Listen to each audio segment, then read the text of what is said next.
सावीचा जीव वाचवण्यासाठी धैर्याचा झाला ॲक्सिडेंट. सगळ्यांमध्ये सावीची स्मृती आली परत. आठवलं सगळं आधीचं.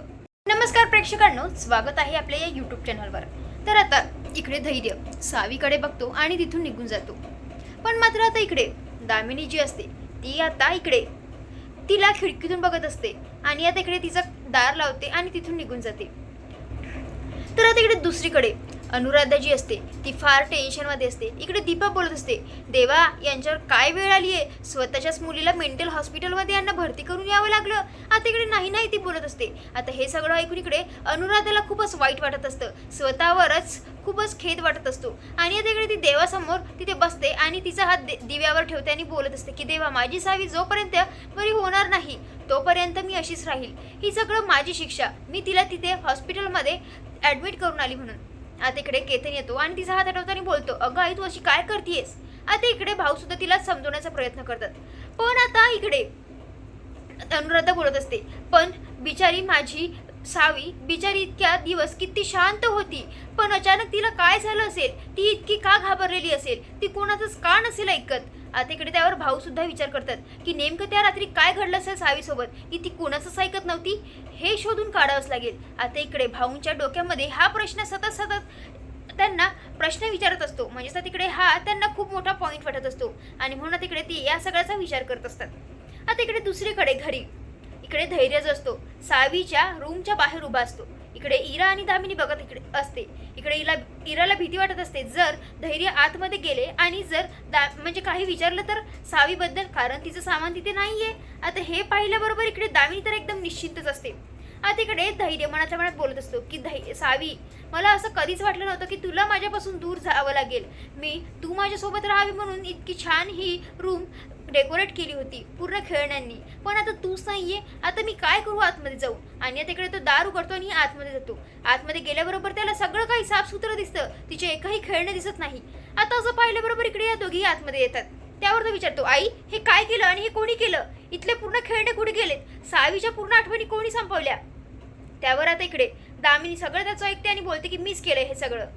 धैर्य बोलत असतो, आई अगं सावी जाऊन अजून 12 तास नाही झाले आणि तुम्ही तिचं अख्खं अस्तित्वच मिटवलं. अगं मला तुझ्याकडून अशी अपेक्षा नव्हती, असं कसं काय वागू शकतेस तू. आता असं म्हटल्याबरोबर इकडे इकडे दामिनी बोलते की हे सगळं मिस केलं. आता असं म्हटल्याबरोबर इकडे इरा तर मनातल्या मनात विचारच करते की ही बाई असं कसं काय करू शकते, म्हणजे सगळं करते सुद्धा आणि सगळं सावरते सुद्धा, हिला जमतं कसं काय.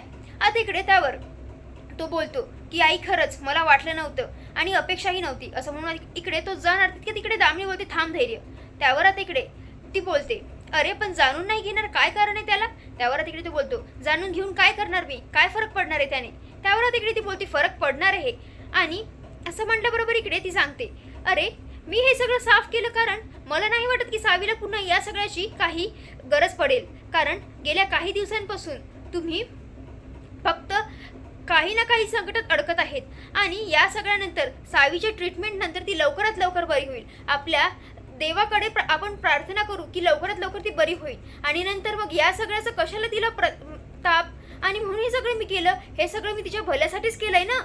आता असं म्हटल्याबरोबर इकडे धैर्य बोलतो, बरोबर आहे तुझं आई, सॉरी, खरंच सॉरी, मला माफ कर, मी असं नव्हतं चिडायला पाहिजे तुझ्यावर.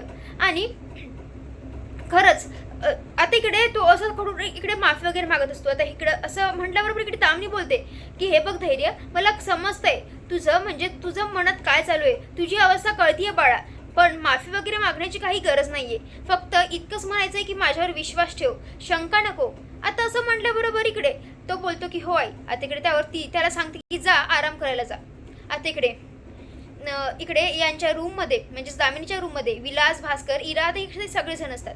आता इकडे ही डॉक्टरांना फोन लावते आणि आता इकडे विचारते कसं आहे आमचं पेशंट, काय हालचाल आहे. त्यावर आता इकडे ते सांगतात की काही नाही, तेच एकच रट लावून ठेवली आहे, मला फ्रेंडकडे जायचंय म्हणून. आता इकडे त्यावर ती बोलते, होय का, मग तुम्ही काय केलं त्यावर. आता इकडे त्यावर तो म्हणजे डॉक्टर बोलतो काही नाही. आता इकडे त्यावर दामिनी बोलते, मग असं कसं, तुम्हाला काहीतरी करावं लागेल ना, काहीतरी शॉक ट्रीटमेंट वगैरे द्या की. त्यावर तिकडे तो बोलतो, असं कसं, असं अचानक आम्हाला शॉक ट्रीटमेंट नाही देता येणार, जर कोणी आम्हाला विचारलं तर.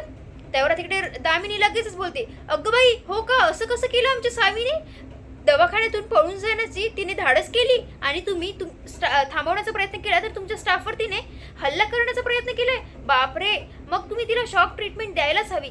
आता असं म्हटल्याबरोबर इकडे डॉक्टर बोलतात, अहो दामिनी मॅडम, तुम्ही हे सगळं काय बोलताय. आता इकडे त्यावर दामिनी बोलते, हे बघा, तुम्ही ना तिला शॉक ट्रीटमेंट द्याच, कारण काही झालं तरी आमचा पेशंट घरी आणायला नको आणि आमची सूनबाई लवकरच, तुम्हाला समजतंय ना मी काय म्हणते ते, आणि तुमचे पैसे लवकरच पोहोचून जाईल असं म्हणणार तितके तिकडे धैर्य एकदम दार उघडतो.